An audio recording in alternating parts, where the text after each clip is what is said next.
I've had my coffee. I'm ready to rant. Today we're going to go through a little video just around our mid-ranges and what we're going to do with some of the guys that are underperforming. So I'm seeing a lot of comments at the moment, a lot of questions regarding what to do with these players. Should I be trading? They're saying I'm trading these guys to these other mid-ranges, and to me, the majority of it is a waste of time. So these are a couple of the options that I've been sent, for example. So we've got Tino and Lamb who have been underperforming a little bit. Sweet, that's fine. Okay, it's only been 2 rounds, so that's something to think about as well. They're starting to lose a little bit of cash. Tino's down 28k, Lamb's only down 6k, so he's sort of scoring around his price, which is fine. But these are the types of trades I'm seeing. Tino to offhand Gowie, for example, right? Very much a sideways trade. Offer, he gets mid-40s minutes. Tino gets an extra 10 or 15 more minutes than him. He's made 46k already, but his low score on the weekend, you have a look at what it does. Offhand Gowie's break-even's 28 now. How many more games is he going to score in the 50s or 40s? Like if he, let's just say he averages 40 over the next 5 weeks, he only gets up to around 500k. He doesn't, he only makes maybe, let's say, an extra between 60 and 80k, right? And for him, is he going to be a keeper come the end of the season? No, right? What you need to think about with these mid-rangers is trading them. If you're going to trade them out, you need to go down to a cash cow completely and just go, yep, cut my ties. Tino, I'm not happy with how you've gone. I'm cutting you out. You're going straight down to a cash cow, or you're going to go up to a keeper. They're your only 2 options here. Unless you feel like a mid-ranger is going to turn into a keeper, then I can completely understand that. But someone like Offer is not going to be one of those guys. You look at Lamb, and he's not losing any cash at the moment. So yes, he hasn't been doing that well. They're not giving the ball as much as you would have hoped, but he also isn't losing you the cash, and you can wait on these guys for a little bit. Yes, Townsend's done really well. It would have been nice to start with him over someone like Lamb in our people squad, but it didn't happen, and he's already gained 65k. So yes, he'll probably score pretty well for the next 5 to 6 weeks, but he's not a keeper. Johnson comes back, and you just have to trade him out then. So is that trade to him worth it?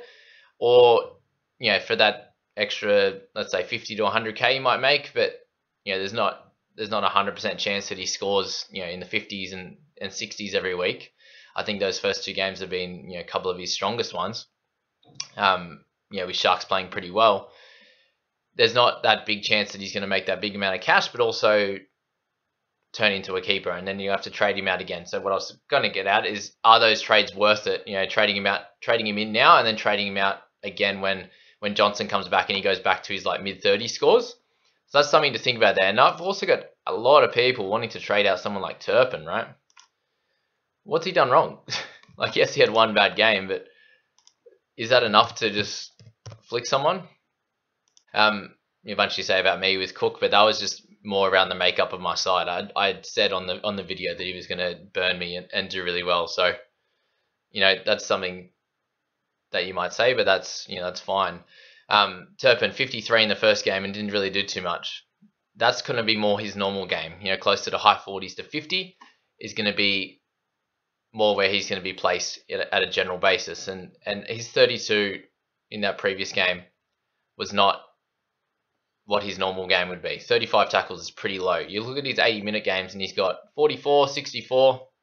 44 was even 60 minutes. 38 in one of them. Again, he got 49 points, so it does a bit more of a normal game for him. 34 in 68 minutes. These are the types of the types of tackle counts you get. So being 35 in a faster game these days, only 25 meters, no kick meters out of in general play. He's just had 1 bad game. He got 20 in the first half and then only 12 in the second. I'm not expecting that from here on in. Break even's 45. There's every chance he clears that, and then you trade him out and he gets 55 next week, and you're like, why the hell did I do that? How many times are these hookers at the moment getting 50 to 60 tackles? And Josh Jackson got 64 tackles for no misses the other day. There's every chance that can happen for Turpin. So unless there's a real issue and Pakes comes onto the bench, and then you're like, oh, he's not going to do it. But trading someone that could literally average 50 or 55 for the season to someone that that will, could average 45 to 50 over the next little bit in Townsend, or, could average 35 in Offengawi over the next bunch for 80k cheaper, I think is a really silly move. What other guys could we trade in here? I've had, I'll even go through some of the comments. We've got, questions like, Tino to Tupanua, which, I see him as being a decent option, but he scored a try in both games, right? He's not going to do that every week. You could trade Tino to Tupanua, and then Tino comes out and gets 50, and Tupanua gets 43, and you're like, oh, that was the worst trade ever, blah, blah, blah. Tino to Momorowski, so bringing in a centre who scored 2 tries on the weekend, who probably won't do that each week. He might come out and get 30.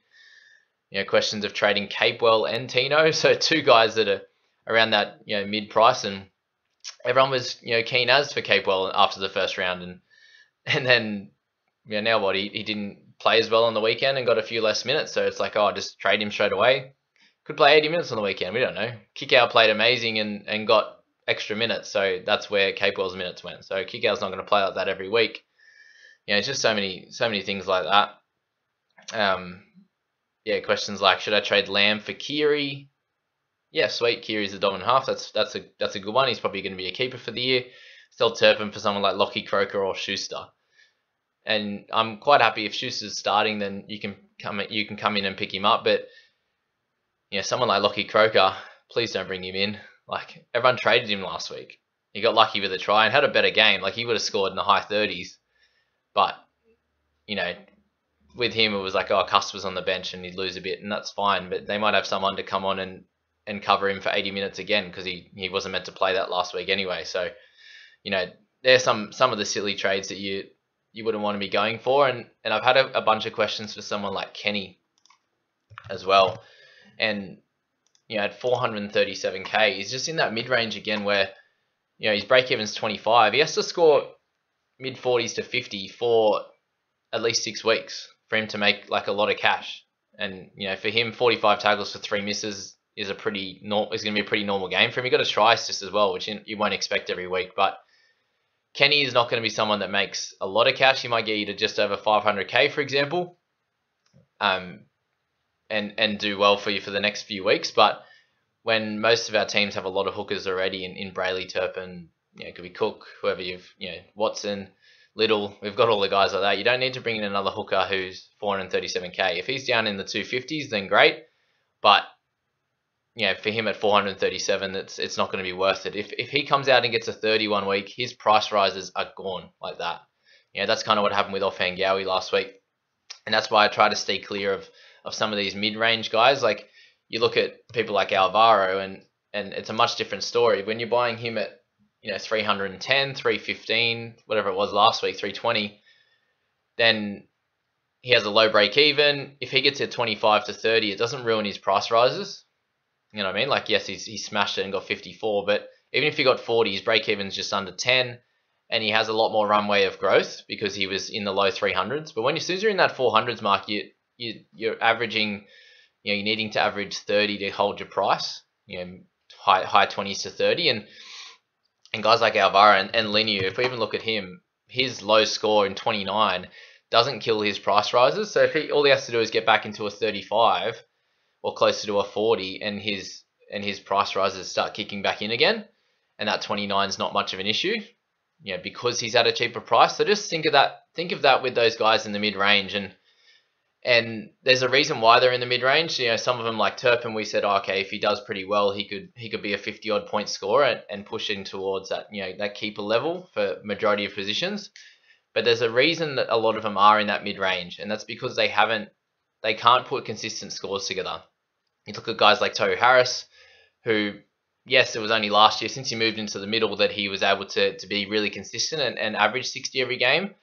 But there's not many players that can do that, right? So there's a reason why those guys are at the top of the level. The guys like Taumalolo and stuff, that only reason that he's dropped is because he's had a change in his minutes and the way that he's being used. So there's a bunch of guys up there, and that's the reason why they are so high and so sought after, is because you get that consistency and you don't have to worry in your mind about changing them very regularly. So that's my rant, guys. I just wanted to jump in and talk about those mid-range guys and why you shouldn't jump on trading them so quickly. Like, especially this year, we actually have the origin period again. So these trades are going to be really important. So I could see if you were to make these two trades, for example, you could do that, and these two could score more than these two, or it's a very similar, like for like in terms of the points scored, and you've made two trades to do it. And it's like, damn, why'd I do that? Townsend could come and get 60, but offhand Gower could get 35, and Turpin could get 50 odd, and Lamb 35, and you don't really change much in points, and you're like, oh, I wasted that. Like, I wasted two trades for a couple extra, price rises, but is that worth it in the long run? And definitely not. So there you go, guys. If you enjoy these rants, we'll try and do them regularly for if I'm getting annoyed by some of the types of comments that are coming out. I hope that really helps you guys with when you're looking to trade out a bunch of these mid-range guys. And yes, they haven't had a perfect start, but there's a chance that they could keep going well, and you can save a few trades there and get in some of the guys like a Schuster or something if he starts that are actually going to be important, and you could trade out one of your crappy guys down the bottom. Like we got a Farmasili. If you can trade a Farmasili or Avarilla, these types of guys straight for a Schuster, then now they're going from not making any money to someone that's going to make a lot of cash, and you don't have to trade out a decent score in your team like a Turpin, for example. So